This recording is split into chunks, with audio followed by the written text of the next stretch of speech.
Today is Wednesday, January 11. I'm Pastor Anthony, and this is Wilderness Wanderings.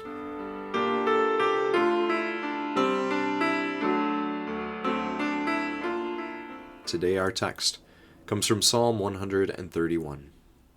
My heart is not proud, Lord. My eyes are not haughty.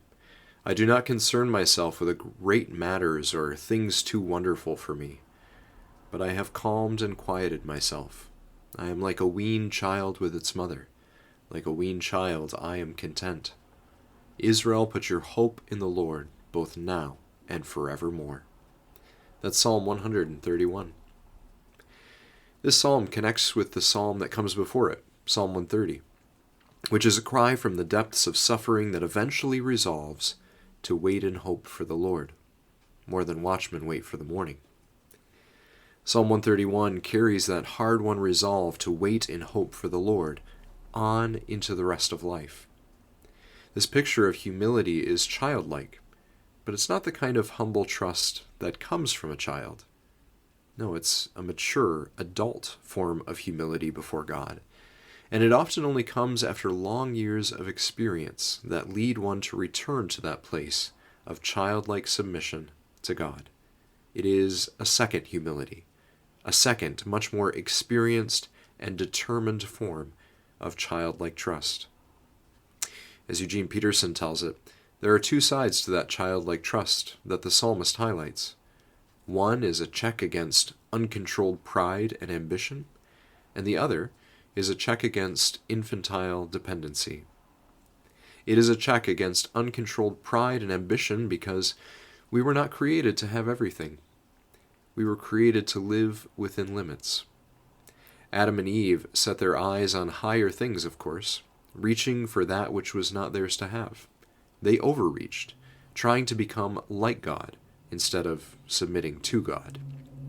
We do the same, trying to gain for ourselves the agency, the knowledge, the control, the resources, or the prestige of God, instead of submitting to God. Or trying to save ourselves and give ourselves our own identity, rather than accepting and submitting ourselves to our God-given identity as sons and daughters of God, loved and redeemed by His work in Jesus Christ, and not our own. In a few short words, the psalmist tears down our forbidden fruit aspirations. My heart is not proud, Lord. My eyes are not haughty, it says. I do not concern myself with great matters or things too wonderful for me. Why? Because that's your job, not mine. But, contested Adam Smith and other capitalists like him down through the ages, without pride and the arrogance and ambition that drives it, won't we all just be lazy mooches, given to unhealthy dependency and sloth?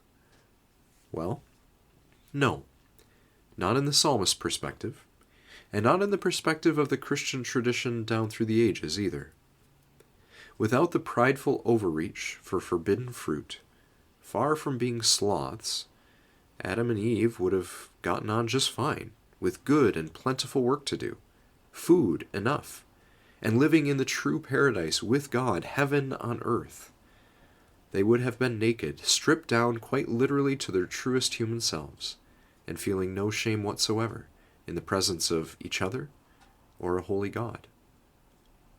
So there is a place between the sin of pride and the sin of sloth, and it is healthy Christian humility, the place of childlike trust.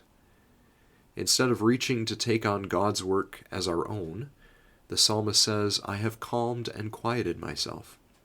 I'm like a weaned child with its mother. Like a weaned child, I am content. And that's the idea of the psalm. Israel is to put their hope in the Lord because He is the one who provides all that is needful: salvation, identity, provision. All of these are given as good gifts of the Lord, and actually it's only He that can give these gifts, because even our best attempts fall short, because we are not God. Only He is. So the psalm's invitation: put your hope in the Lord. And as you journey on, go with the blessing of God. May the peace of the Lord Christ go with you wherever He may send you. May He guide you through the wilderness and protect you through the storm. May he bring you home rejoicing at the wonders he has shown you.